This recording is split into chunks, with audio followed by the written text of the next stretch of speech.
How are you. आप सभी लोग कैसे हो दोस्तों? नमस्कार।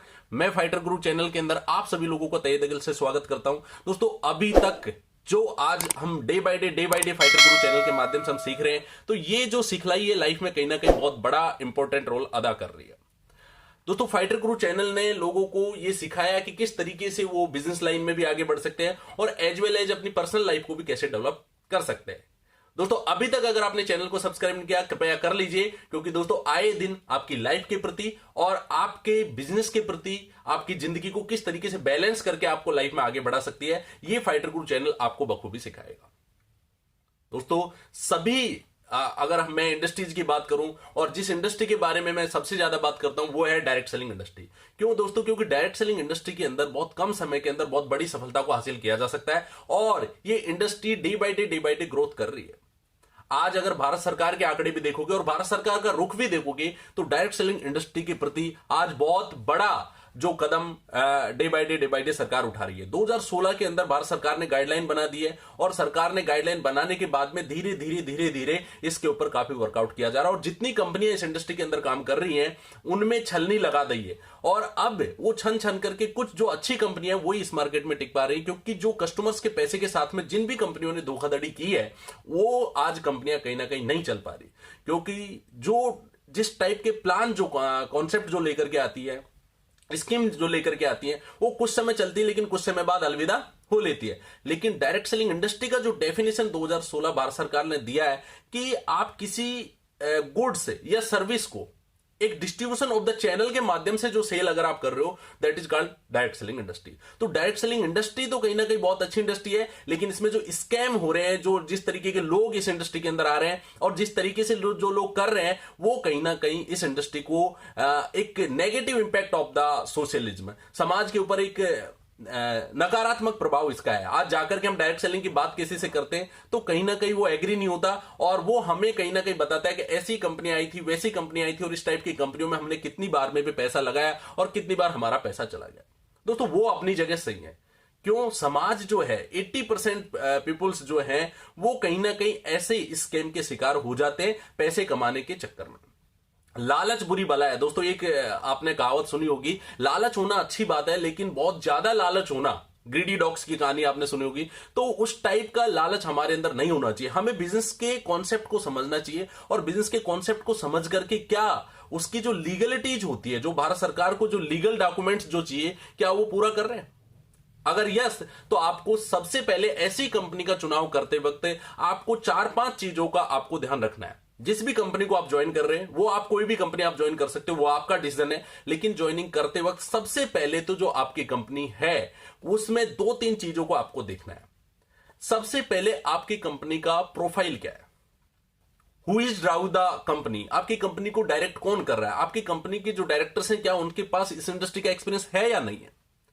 आज बहुत सारे ट्रेडिशनल लोग, बहुत सारे सिविल जो बिजनेसमैन जो लोग हैं वो आज इस इंडस्ट्री के अंदर आ रहे हैं जिनको मल्टी लेवल मार्केटिंग या डायरेक्ट सेलिंग का MLM का M तक पता नहीं होता। वो भी कंपनियां खोल करके आज मार्केट के अंदर काम कर रहे हैं, कुछ दिन काम करते हैं और कुछ दिन के बाद में स्कैम करके लोगों के साथ चले जाते हैं। दोस्तों इस इंडस्ट्री में काम करने के लिए आपको इस इंडस्ट्री का एक्सपीरियंस होना बहुत जरूरी है। इस इंडस्ट्री में चाहे आप कंपनी खोल रहे हो, चाहे आप एज ए लीडर काम कर रहे हो, चाहे आप एज ए कंज्यूमर काम कर रहे हो, तो इस इंडस्ट्री का एक्सपीरियंस आपको बहुत ही जरूरी है। आज जिस टाइप के डायरेक्टर्स जो आ रहे हैं, मैं नाम लेना नहीं चाहूंगा, लेकिन बहुत सारे लोग आए, बड़ी बड़ी प्रोफाइल लेके आए, NSE BSE लिस्टेड लेकर के आए और आज वो मार्केट से अलविदा हो लिए। ऐसा क्यों? कि बहुत बड़ी H&H जो आपकी है, हिंदुस्तान लीवर जो है, वो भी कहीं ना कहीं आई और नेटवर्क मार्केटिंग में नहीं चल पाई, जबकि ट्रेडिशनल में उसके जो प्रोडक्ट्स है काफी अच्छे हैं। क्योंकि यहां दोनों चीजों का आपको ख्याल रखना है, कंपनी का पे आउट प्लान्स क्या है, एज वेल एज कंपनी के प्रोडक्ट्स क्या है, ये दोनों पे आपको फोकस करना पड़ेगा। कंपनी को भी फोकस करना पड़ेगा और लीडर को भी कंपनी का चयन करते वक्त इन सब बातों का ख्याल रखना चाहिए। क्योंकि एक बार आप कंपनी ज्वाइन कर लेते हो उसके बाद में उससे निकलना भी आपके लिए मुश्किल है, उसमें काम करना भी आपके लिए मुश्किल हो जाता है। तो जो डिसीजन आप लेते हो तो उस टाइम पे आपको डिसीजन जो आप ले रहे हो तो आपकी कंपनी जो है उसका पे आउट प्लान क्या है, क्या वो बहुत स्लो प्लान है या बहुत स्पीड प्लान है या एक बैलेंस प्लान है। दोनों प्लान, बहुत स्लो में भी आप सरवाइव नहीं कर पाओगे, बहुत स्पीड वाला स्कैम हो सकता है। अगर ये बैलेंसिंग कर रहा है तो कहीं ना कहीं प्लान अच्छा है और ये आपकी कंपनी के लिए भी और ये आपके हित के लिए भी अच्छा है।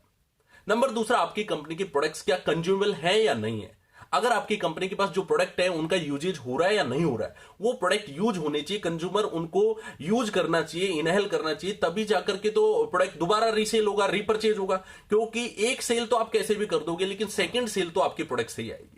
फर्स्ट सेल का बिजनेस ज्यादा दिन चलने वाला नहीं है, सेकंड सेल आपकी रिपर्चेज से आएगी, और रिपर्चेज अगर आपके प्रोडक्ट में दम होगा तो होगा। रिपर्चेज आप जबरदस्ती नहीं करवा सकते हो, कंडीशन लगा के नहीं करवा सकते, थोड़े दिन तो आप करवा लोगे, लेकिन ज्यादा दिन आपका रिपर्चेज नहीं चल पाएगा। तो आपकी कंपनी के प्लान को जब आप रीड कर रहे हो तो कंपनी की प्रोफाइल में वेल एक्सपीरियंस लोग हैं या नहीं है।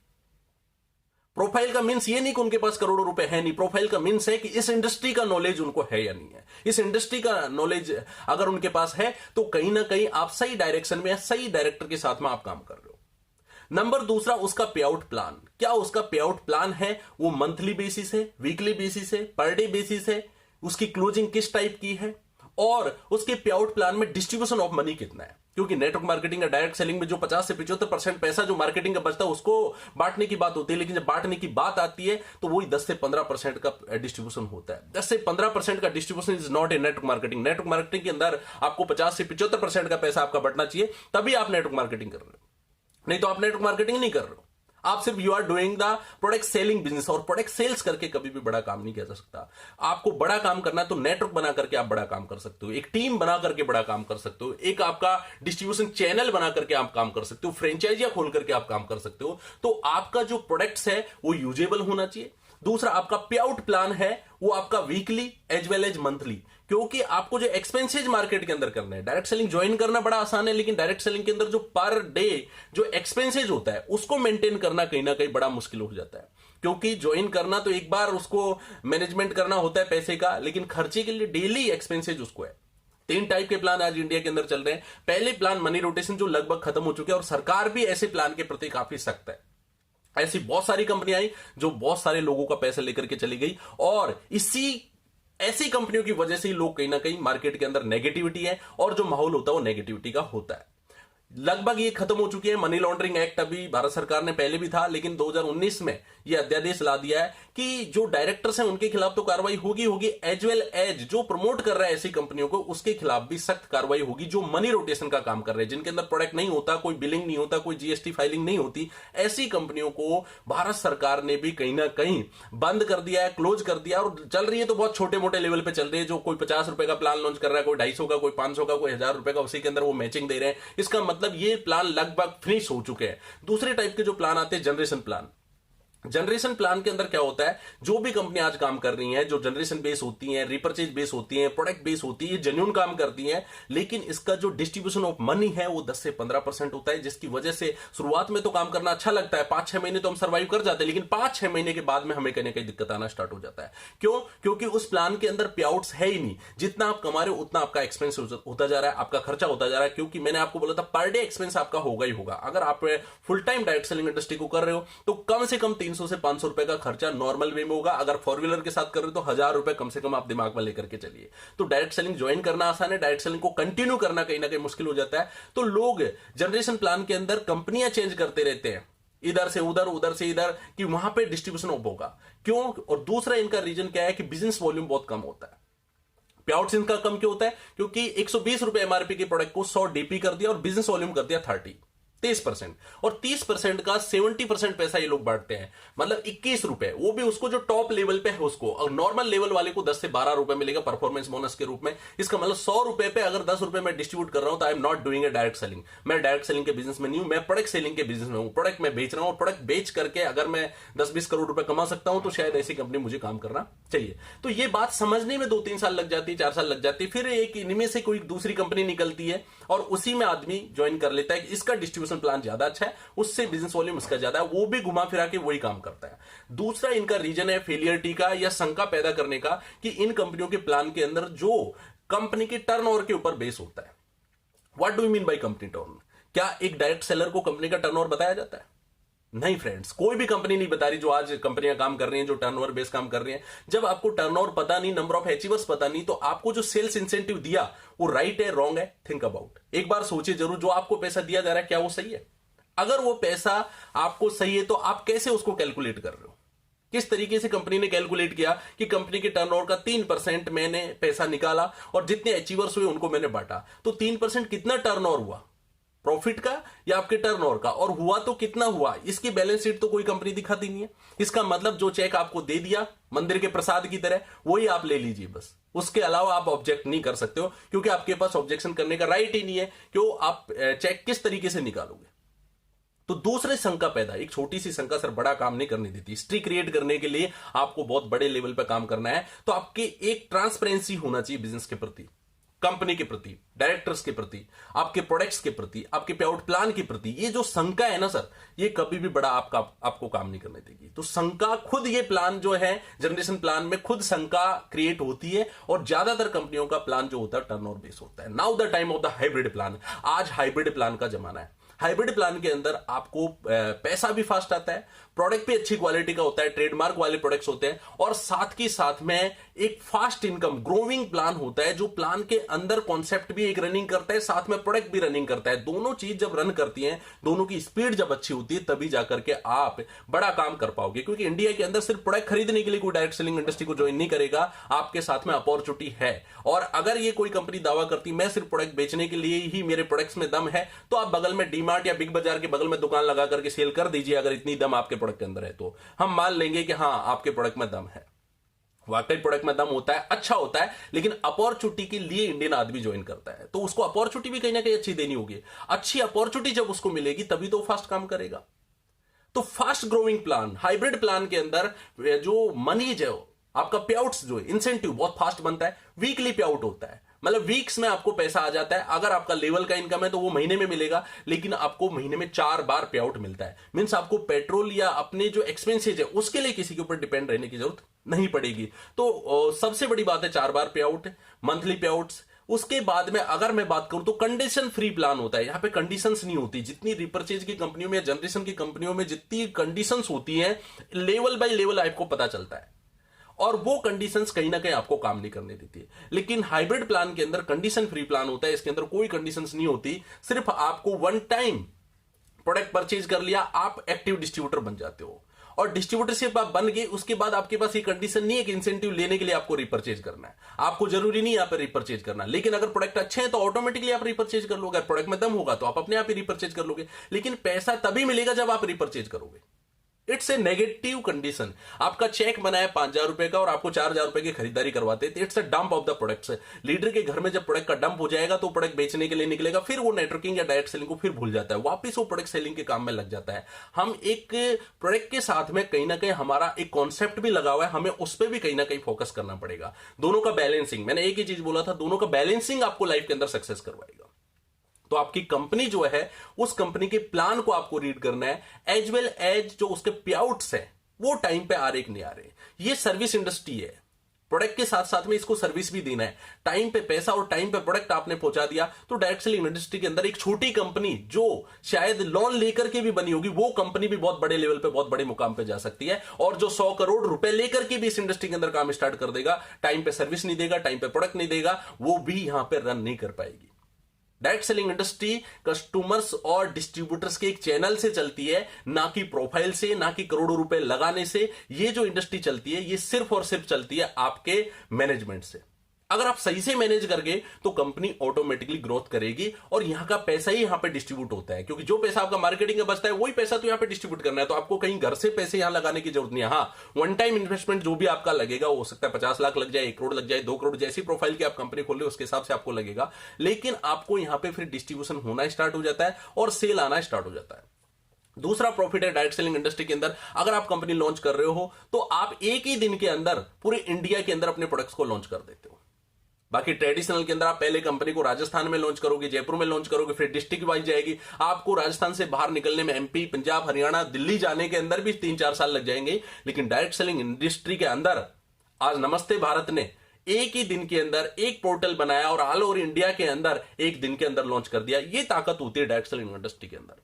अब ये ताकत जब है डिस्ट्रीब्यूशन चैनल की, तो कहीं ना कहीं आपका प्रोडक्ट भी अच्छा होना चाहिए और आपका पे आउट प्लान भी अच्छा होना चाहिए। दोनों चीज अगर आपकी अच्छी होंगी तो कहीं ना कहीं बहुत जल्दी आप प्रोग्रेस कर जाओगे, और इस इंडस्ट्री में जो लीडर्स आएंगे वो भी बहुत जल्दी प्रोग्रेस कर जाएंगे। तो सर्विस आपका अच्छा होना चाहिए, पे आउट प्लान आपका अच्छा होना चाहिए, प्रोडक्ट आपका अच्छा होना चाहिए, चाहे वो पैकिंग हो, चाहे वो क्वालिटी हो, और प्रोडक्ट रिजल्ट ओरिएंटेड होना चाहिए। अब पानी सेल नहीं कर सकते हो। आज कस्टमर फ्रेंडली इंडस्ट्री होती जा रही है। जहां जहां कंपटीशन बढ़ेगा वहां कस्टमर का बेनिफिट होगा, और कस्टमर को बेनिफिट देने के लिए आपको अच्छी क्वालिटी के प्रोडक्ट्स बनाने पड़ेंगे। जैसे मैं बात करूं हमारा जो डिटॉक्सी प्रो की मैं बात करूं, तो आप पैकिंग देखिए, मेटालिक पैकिंग है प्रोडक्ट्स का, आप पैकिंग देखोगे, प्रोडक्ट्स की क्वालिटी आप देखोगे, तो सबसे बड़ी चीज है एक प्रोडक्ट का ट्रेडमार्क लेकर के उसको आयुष डिपार्टमेंट से अप्रूवल करवाने में कम से कम 1 लाख रुपए का एक्सपेंस आता है।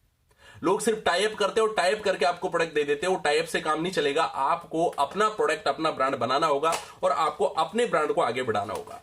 इसकी पैकिंग जब आप देखोगे तो बहुत ही शानदार पैकिंग नमस्ते बात वेलनेस ने बनाया है। इसमें जो ढक्कन साहब का लगा हुआ है, तो आपको मापने के लिए जैसे 10 ml लेना है, 20 ml लेना है, कितना भी लेना है, तो उसके लिए भी यहां पे लगा हुआ है। तो ये कंपनी का लोगो भी आप देख सकते हो, नेक पे भी लोगो है, एज वेल एज यहाँ पे भी लोगो है, और हिंदी और इंग्लिश दोनों में इस प्रोडक्ट के बारे में पूरी नॉलेज यहाँ पे दी गई है। तो मेरा बताने का और मेरा समझाने का मतलब यह है कि आपका प्रोडक्ट जो है वो क्वालिटी वाइज भी अच्छा होना चाहिए, एज वेल एज आपका पैकिंग वाइज भी। कस्टमर एक एक चीज देखेगा और वो उसका राइट है। कई कंपनियां बोलती है सिर्फ ठीक है प्रोडक्ट दे दिया, आपको अपॉर्चुनिटी दी, आपको पैसा मिल रहा है ना, प्रोडक्ट से क्या मतलब? ऐसा नहीं है। प्रोडक्ट से क्यों नहीं मतलब है? हाउ मच परसेंट, कितने परसेंट लोग आपके पैसे कमा लेंगे किसी भी कंपनी के अंदर? 10%, 15%, 20%, ये तो हाईएस्ट रेशियो है।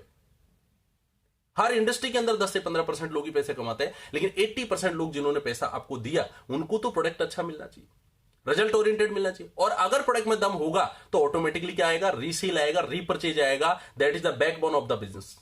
वो आपके बिजनेस को बैकबोन बना देगा। मतलब एक बार कस्टमर आपने बनाया और वो कस्टमर आपको लाइफ टाइम इनकम करवा रहा है। तो ये बहुत जरूरी है कि आपके प्रोडक्ट पे भी फोकस होना चाहिए कंपनी का, और एज वेल एज आपका प्लान, दोनों का कॉम्बो, तभी जाके आप स्पीड बना पाओगे। मैंने आपको रोड अच्छा दे दिया लेकिन गाड़ी टूटी हुई दे दी तो भी स्पीड नहीं बनेगी।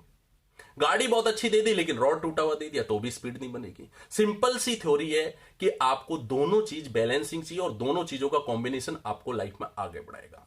अच्छी कंपनी की बात होगी, अच्छे प्रोडक्ट्स की बात होगी, अच्छे पे आउट प्लान की बात होगी। इसके बाद जिस लीडर के साथ आप ज्वाइन कर रहे हो उस लीडर को भी आपको चेक करना चाहिए। बहुत सारे लोग बस सिर्फ अपना मिला, जानकार मिल गया, या पहले से जानकार था, बाय डिफॉल्ट पहले से अप्लाइन था, सिर्फ ऐसे लोगों को प्रेफर करते हैं। और ऐसे लोग सिर्फ अपने फायदे के लिए लोगों को यूजेज करते रहते हैं। जो उसकी समझ से बाहर होता है उसको तो वही पहाड़ा समझाया जाता है। लेकिन अभी सोशल मीडिया का जमाना है, अभी कंपनियां आज आपके टच में है, अभी सब लोग आपके टच में। अब वो जमाना नहीं है कि आपको कुछ आता पता ही नहीं है। आप ये नहीं बोल सकते हो आज की डेट में। आज आपको सब पता है, सभी कंपनियों के बारे में पता है, कौन सी कंपनी खुल रही है, कौन सी कंपनी बंद हो रही है, कौन सी कंपनी का प्लान क्या है, किस कंपनी के डायरेक्टर्स कौन है, उसका एक्सपीरियंस क्या है, ये सब चीजें आज की डेट में आपको पता होना चाहिए। तो मीन्स आप जिस लीडर के साथ ज्वाइन हो रहे हैं उसे भी आपको चेक करना चाहिए। कई बार बहुत सारी चीजें ठीक होती है लेकिन लीडर्स भी आपके बिजनेस को खराब करा देता है। उसका जो लालच खत्म नहीं होता, उसका एक कंपनी में उसका डिस्प्यूट होता है, उसकी वजह से पूरी टीम को उसका झेलना पड़ता है, और इसकी वजह से बहुत सारी कंपनियों के नेटवर्क खराब हो जाते हैं, बहुत सारी कंपनियां ही बर्बाद हो जाती है। लीडर्स जो डाउनलाइन है उनका तो बहुत सारा जो नेटवर्क है पूरा बना बनाया खराब हो जाता है। प्लान चेंज करना या कंपनी चेंज करना मतलब अपने नेटवर्क को जीरो बनाना होता है। बार बार अगर हम चेंज कर रहे हैं तो ठीक है, हाँ अच्छे के लिए जो है वो आप चेंज कर सकते हो कि ये अच्छा प्लान आपको मिला, अच्छे प्रोडक्ट्स मिल सकता है। लेकिन हम डेली अगर प्लान चेंज कर रहे हैं, हर हफ्ते प्लान चेंज कर रहे हैं, हर हफ्ते कंपनियां चेंज कर रहे हैं, हर महीने कंपनियां चेंज कर रहे हैं, इट मींस आप अपने नेटवर्क को, डिस्ट्रीब्यूशन चैनल को आप खुद ही फिनिश कर रहे हो। क्योंकि कहीं पे भी 100% सेटिस्फेक्शन आपको नहीं मिलेगा, और आप डेली आप इधर से उधर आप जाते रहोगे, जिसकी वजह से आपका नेटवर्क खराब हो जाएगा। और जो सेल्स आनी चाहिए, जो रेशियो आना चाहिए था, वो रेशियो दोबारा जनरेट नहीं हो पाता। क्योंकि सेल्स या इस इंडस्ट्री में या किसी भी इंडस्ट्री में एक आदमी संपूर्ण विश्वास या 100% बिलीव वन टाइम करता है एक आदमी के ऊपर, उससे दोबारा कभी नहीं करेगा। ये 100% ये साइकोलॉजी बताती है, या किसी से भी आप देख लीजिए, आप एक बार किसी के ऊपर 100% विश्वास करोगे लेकिन अगला विश्वास करने में आपको तकलीफ होती है, तो होता ही नहीं है, वैसी बॉन्डिंग बन ही नहीं पाती है। तो ऐसी बॉन्डिंग अगर आपके लीडर्स के साथ में, आपकी टीम के साथ में, तो उस बॉन्डिंग को, उस रिलेशन को जिंदा रखिए। वो बॉन्डिंग से आपको पैसे कमवाएगी। प्रोडक्ट अपनी जगह, पे आउट अपनी जगह, कंपनी अपनी जगह, सर्विस अपनी जगह, उसके बाद लीडर आपका अच्छा होना चाहिए। क्या वो वेल ट्रेंड आदमी है? क्या उसको एजुकेशन देना आता है? क्या वो सेमिनार ले सकता है? क्या वो मेरे प्लान दे देगा कि नहीं दे देगा? क्या उसको इस इंडस्ट्री का नॉलेज है या नहीं है? क्या बहुत ज्यादा लालची इंसान तो नहीं है? ऐसे बहुत सारे गुण आप देख सकते हो, वो खुद ही आपको पता चल जाएगा। तो एक वेल एजुकेटेड आदमी के साथ में, क्योंकि अब सिर्फ ये हल्ला गुल्ला करने का बिजनेस नहीं है। वेल एक्सपीरियंस, आपको वेलनेस के बारे में नॉलेज होना चाहिए। वेल एक्सपीरियंस, आपको डायरेक्ट सेलिंग इंडस्ट्री के बारे में पता होना चाहिए। तो ये इंडस्ट्री जो है, इसका नॉलेज उसको कितना है, उस अपलाइन को भी आपको चेक करना चाहिए। जैसे आप कंपनी चेक करते हो, पेआउट प्लान चेक करते हो, आपने अपलाइन को कभी चेक नहीं किया होगा। ये भी आज के बाद करना स्टार्ट कीजिए। उसके बाद आप खुद सेल्फ, आप कितनी अच्छी अपॉर्चुनिटी हो, लेकिन सब कुछ किसके लिए? आपके लिए। तो आप कितने उसको सीरियसली ले रहे हो? ट्राई करने के लिए किसी काम को नहीं करना। वो बोलते हैं ना, कोशिश करने वालों की कभी हार नहीं होती। अच्छी बात है, लेकिन कोशिश करना, उस सफलता के लिए कोशिश करना, सिर्फ कोशिश करने के लिए कोशिश नहीं करना, सीरियसली कोशिश करना, एक गोल बना करके कोशिश करना। तो ये जो है आपका गोल बना करके किसी अचीवमेंट के लिए अगर आप ट्राई कर रहे हो, कोशिश कर रहे हो, तो 100% सफलता होगी। मीन्स सफल होने के लिए ही ट्राई करना है, ट्राई करने के लिए ट्राई नहीं करना। मेरा बोलने का मतलब यह है कि आपको सक्सेस होना ही है, तो 100% आप सक्सेस हो जाओगे। तो सबसे बड़ी चीज है कि यू शुड बी सीरियस। आपको भी सीरियस होना पड़ेगा। ये कोई स्कैम नहीं है, या कोई किस्मत लगने वाली नहीं है कि पहले कंपनी आ गई, पहले लग गया, मेरी लेग मिल गई, पावर मिल गया, वीक मिल गया। ये सब भ्रांतियां होती हैं। नथिंग, कुछ नहीं है। कंपनी अच्छा हो, कंपनी का प्रोफाइल अच्छा हो, वेल एक्सपीरियंस डायरेक्टर्स हो, आपका प्रोडक्ट्स अच्छा हो, आपका पे आउट प्लान अच्छा हो, और साथ के साथ आपका लीडर अच्छा हो, और ये सारी चीजें अच्छी है, लेकिन हम खुद अच्छे नहीं है, तो भी बात नहीं बनेगी। यस, 100% मैं आपको बोल रहा हूं, तो भी बात नहीं बनेगी। अगर बात बनानी है तो आपको भी 100% अच्छा होना पड़ेगा, आपको भी 100% सीरियस होना पड़ेगा। सीरियस लोग ही हिस्ट्री क्रिएट करते हैं, और सीरियस लोग ही सफल होंगे। ये नेचर का रूल है। 10 से 15% लोग ही सफल होते हैं, वो ही दुनिया को चला रहे हैं। ये इस प्रिंसिपल को ना मैं चेंज कर सकता, ना आप चेंज कर सकते हो। आपको 15% में आना पड़ेगा। 85% में रहोगे तो सफलता नहीं मिलेगी। यस या नो? तो उस 85% में क्या, एक बार सोच के देखो, जैसे आज आप हो, अगर वैसे ही सफलता मिलेगी क्या? अगर ऐसे मिलती तो अब तक मिल गई होती। इसका मतलब चेंज और परिवर्तन अपने आप में भी करना है। खुद के अंदर भी आपको परिवर्तन करना है, और खुद का जो परिवर्तन एक बार आपने कर लिया, वो लाइफ टाइम में हैबिट बन जाता है। साइकोलॉजी बोलती है 21 दिन किसी काम को आपने कर लिया, चाहे वो अर्ली मॉर्निंग उठना है, तो 21 दिन में हैबिट बन जाता है। हैबिट बनने के बाद बॉडी को तकलीफ नहीं होता। ऐसे ही लोगों से मिलना, लोगों से फ्रेंडशिप करना, लोगों के पास जाना, लोगों को समझाना, लोगों को बात करना, अगर आपने किसी कंपनी के प्रति आपने ऐसा रुझान कर दिया, तो अपने आप आपकी साइकोलॉजी में आपको बैठ जाएगा। और मैं ऐसा क्यों करूं, इसके लिए मैंने आपको बताया था पिछली वीडियो में भी कि आपका गोल होना बहुत जरूरी है। Goal is soul of this business, goal is soul of the life. आपकी जिंदगी में गोल ही आपकी आत्मा है। अगर आपका जिंदगी में कोई गोल नहीं है, तो कोई भी आदमी आपको डिस्टर्ब कर देगा, और कोई भी जब डिस्टर्ब कर देगा तो 100% आप कभी इधर कभी उधर, zig zag, just like ball की तरह, जैसे फुटबॉल की तरह लोग किक मारते रहते हैं, वैसे हमारी लाइफ को भी किक मारते रहेंगे, और हमें समझ में नहीं आएगा। इसलिए एक गोल बनाइए, और उस गोल को पूरा करने में अपना 100% दे दीजिए। 100%। अगर हमने 100% दे दिया तो अपने आप ही सफलता आ जाएगी। थैंक यू दोस्तों, आपने वीडियो देखा। वीडियो को शेयर भी करो, लोगों को भी बताओ, और साथ के साथ में डायरेक्ट सेलिंग इंडस्ट्री को, चाहे आप एज ए पार्ट टाइम करो, चाहे आप फुल टाइम करो, लेकिन करो जरूर। क्योंकि सीखने के लिए इस इंडस्ट्री में बहुत कुछ है, बहुत कुछ इंडस्ट्री सिखाती है। जो आदमी बोलना नहीं जानता उसको बोलना सिखा देती, जो आदमी कमाना नहीं जानता उसको कमाना सिखा देती, जो आदमी हंसना नहीं जानता उसको हंसना भी सिखा देती है। तो बड़ी इंडस्ट्री है, no doubt. Thank you, wish you all the best. Channel को सब्सक्राइब कीजिए, लोगों को भी करवाइए, और साथ के साथ सुनते रहिए फाइटर गुरु। धन्यवाद दोस्तों।